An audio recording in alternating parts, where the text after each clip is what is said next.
And we're back with our discussion on the timely topic of sustainability. And folks, I want to begin with kind of an economic discussion.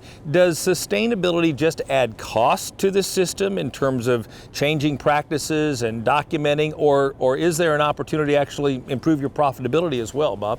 Well, when you look at the basic components of sustainability, environmental soundness, economic stability, and social responsibility, these are all things that producers today are paying attention to, and those best management practices that they adopt or new practices and innovative practices that they adopt, I think all speak to being able to optimize their production on their property, whether it's good grazing systems that that lend itself to better water resources, or whether it's higher weaning weights or better consumption rates with your herd that are actually going to put more dollars in your pocket.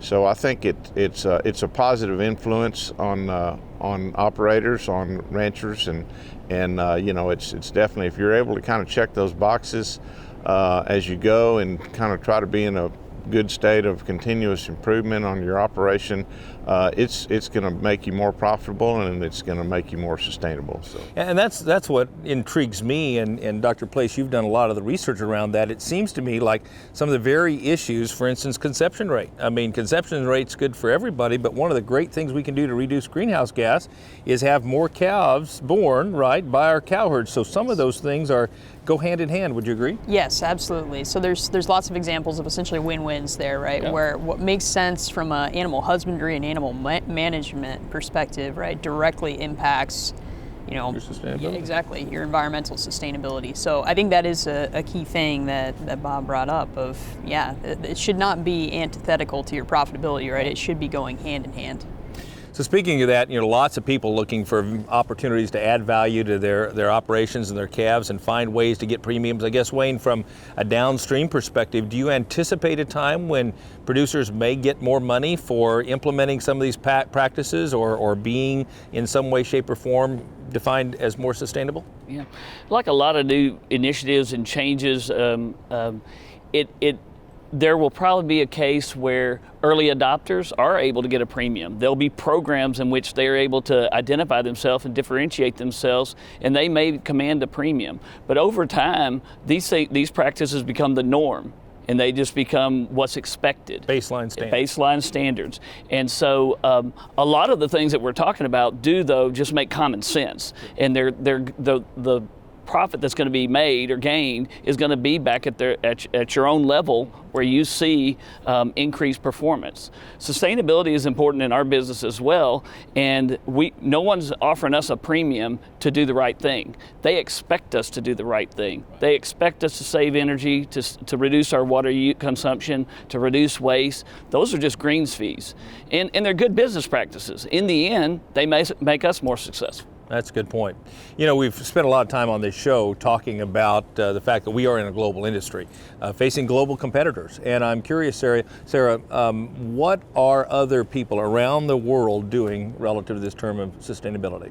Yeah, so I think just speaking to the science of it and thinking about some of these metrics of sustainability, if you will, other countries are making progress, but I think that's important for viewers to understand is that the United States really does have one of the most environmentally efficient beef production systems in the world, right?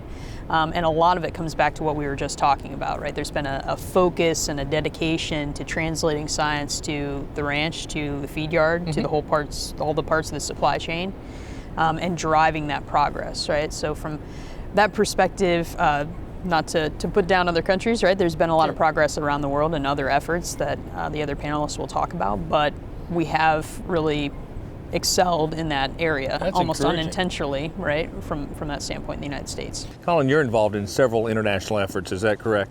Because this is a global conversation, NCBA is not the only producer group that feels the pressure to be engaged in this conversation. NCBA is a part of the International Beef Alliance. The International Beef Alliance is made up of the producer groups in Canada, Mexico, NCBA, Brazil, Paraguay, Australia, and New Zealand. And while we are competitors in the marketplace, and also when you look at the metrics, we're competing on how we produce and how that compares, we're still working together in the global sphere to make sure that collectively as a livestock cattle industry, we're getting those facts out there. And yeah, there are differences, absolutely. We're going to be pointing out the differences across the board, but ultimately it's incumbent upon all of us to sell this story, because if beef production is being criticized in Brazil, that spills over in the United States, and we need to make everybody better. Colin, I think that's a good point about the competitive nature of our business. If you compare this to like the food safety issues, there was a time where food safety was a competitive topic. Everybody tried to make their product safer and tried to use that as a leverage point to sell their product. But as an industry, we realized that this is a non-competitive issue. All boats rise when we have a safe, wholesome product, and all boats sink. I think that we are getting closer to the point that people realize sustainability is very similar, that we can all benefit from the industry moving up. We all know, and we've been in restaurants here in the United States where people are trying to advertise and promote sustainability claims for different food items. I'm curious, from an international perspective, how does sustainability drive international demand for beef? Well, our consumers, I think, domestically and internationally, Kevin, in general, consumers, they like beef, and they want to be able to trust the production practices and that are being used down the farm and throughout the whole beef chain. And so, if our consumers don't have a real comfort level with how our product is being produced, then it's going to hurt our demand. Yeah. So, we need to, I think, do all we can to make sure that those people are educated and get all the information that we're able to give them, and because it's kind of a shared value. They want to be able to trust our production practices, and we need to be able to give them, educate them on that. So, and I want to spend some time gathering maybe some talking points in a few moments about what we can say to consumers about this.